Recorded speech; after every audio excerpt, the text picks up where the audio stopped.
नमस्कार मैत्रिणींनो, स्वागत आहे तुमचं कल्पना किचनमध्ये. तर बघा, आज आपण खूपच साधी आणि सोपी भाजी बनवणार आहोत.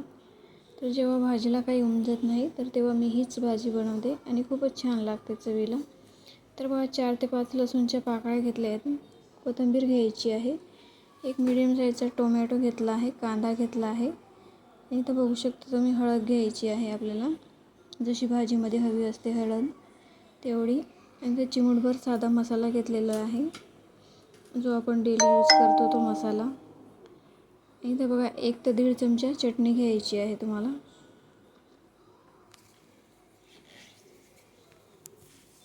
तुम्हाला जेवढी भाजी बनवायची आहे चवीनुसार तेवढी चटणी मसाला वगैरे तुम्हाला घ्यायचा आहे. मी जेवढी भाजी बनवणार आहे त्या हिशोबाने सगळं मटेरियल इथं घेत आहे. जिरं घेतलं आहे अर्धा चमचा. इथं बघा, अर्धा चमचा मॅगी मसाला घेतला आहे, जो आपण डेली यूज करतो साधा मसाला तो पण, आणि मॅगी मसाला पण. नंतर बघा, कांदा आणि टोमॅटो मी इथं जाडसर चिरून घेतलेला आहे, आणि जे लसूण कोथिंबीर चटणी मसाला होता ते बारीक कुटून घेतलेला आहे. आता बघा, गॅसवर आपल्याला कढई ठेवायची आहे, आणि आता कढई ठेवून कढईमध्ये तेल टाकायचं आहे. तर बघा, मी गॅसवर कढई ठेवलेली आहे, आणि आता कढईमध्ये तेल मी टाकते. तर बघा, तुमच्या हिशोबाने तेल तुम्ही टाकू शकता. तेलही कोणाला जास्त आवडतं, कोणाला कमी आवडतं. तर बघा, कढीपत्ता घ्यायचा आहे, कढीपत्ता तेलात टाकायचा आहे. तर तेल पुरेसं अजून गरम झालेलं नाही आहे, तेल थोडं गरम होऊ द्यायचं आहे, आणि मग कढीपत्ता टाकायचा आहे. मी लवकर टाकून दिला, हरकत नाही. आता तेल गरम होत आलं आहे. तर बघा, तुम्ही बघू शकता. आता तिथं आपण जाडसर चिरलेला कांदा जो आहे तो टाकून द्यायचा आहे तेलात, आणि त्याला मस्त खरपूस तेलात भाजून घ्यायचं आहे.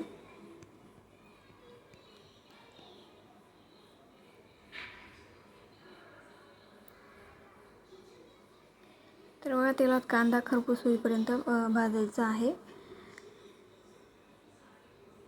मला जेव्हा भाजी बनवायला उमजत नाही तेव्हा मी हीच भाजी बनवते, आणि घरच्यांनाही खूपच आवडते. माझी मुलगीसुद्धा आवडून खाते. तर पोळी बनवायची आहे तूप लावून, आणि तूप लावून पोळी बनवली की लहान मुलांना काला मोडून खूपच भाजी आवडते.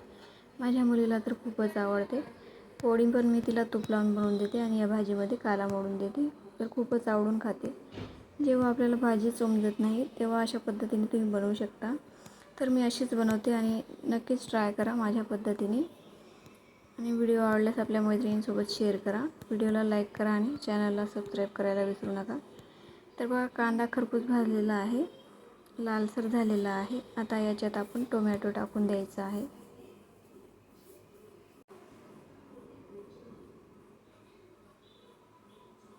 तर बघा, टोमॅटो आपण टाकून दिलेला आहे, आणि कांदा आणि टोमॅटो दोन्हीसुद्धा खरपूस भाजू द्यायचे आहेत.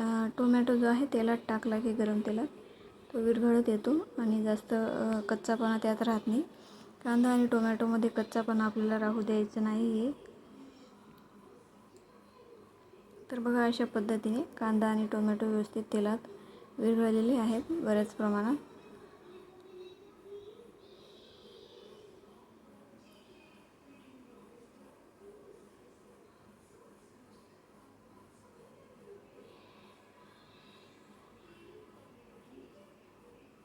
तर बघा, व्यवस्थित असे तेलात त्यांना फ्राय होऊ द्यायचे आहे.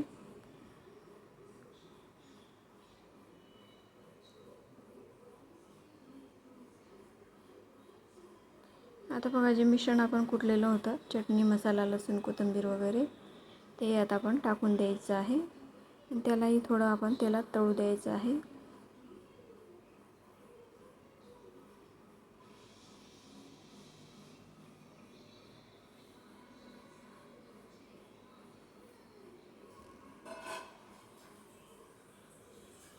आता पूर्णपणे त्याला एकजीव करून घ्यायचं आहे, जे चटणी मसाला वगैरे आपण टाकलेला आहे कांदा टोमॅटोमध्ये. तर अशा पद्धतीने एकजीव करून घेतलेला आहे. साईडमध्ये मी पातेलीभर पाणी ठेवलेलं आहे. मला जेवढं पाणी हवं आहे भाजीत तेवढंच मी टाकणार आहे.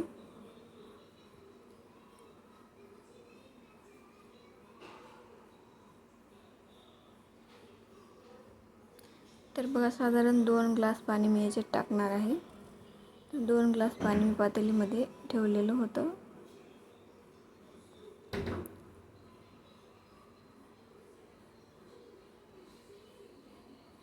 तर बघा, अशा पद्धतीने पूर्ण पाणी त्यात टाकून द्यायचं आहे. 2 ग्लास गरम करायला ठेवलेलं होतं.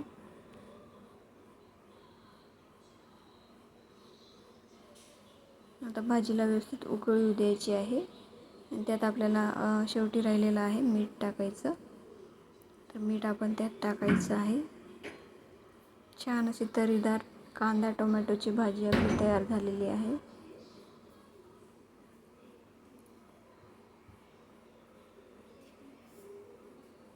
तर बघा, भाजीला उकळी आलेली आहे. आता चवीनुसार मीठ त्यात टाकायचं आहे.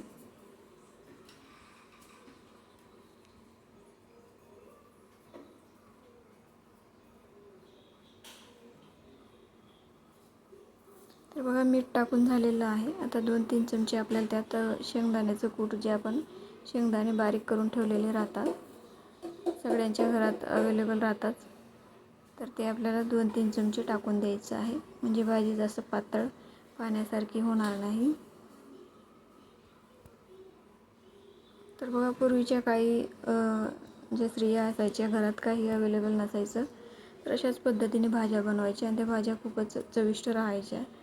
तर तुम्ही नक्कीच एकदा ट्राय करा आणि खाऊन बघा.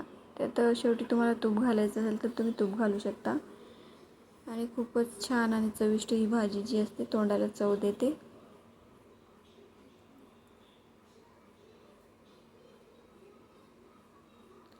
तर बघा, 5 ते 10 मिनटं भाजीला गॅस स्लो करून उकळू द्यायची आहे आणि तुम्ही भाजीला सर्व करू शकता. तर कांदा टोमॅटोची छान अशी चविष्ट भाजी आपली तयार झालेली आहे.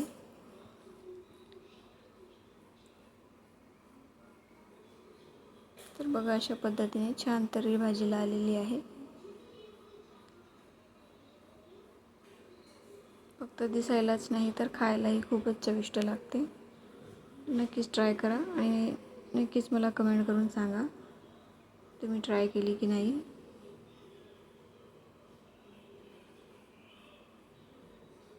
तर बघा, भाजीला उकळू दिली की त्यातला सर्व आकार भाजीत हा उतरतो. जे मिश्रण आपण त्यात टाकलेलं राहतं मटेरियल. तर 5 ते 10 मिनटं बारीक गॅस करून उकळू दिली भाजी की सगळं मिश्रण त्यात आकार उतरतो आणि भाजी खूपच चवला छान लागते. नक्कीच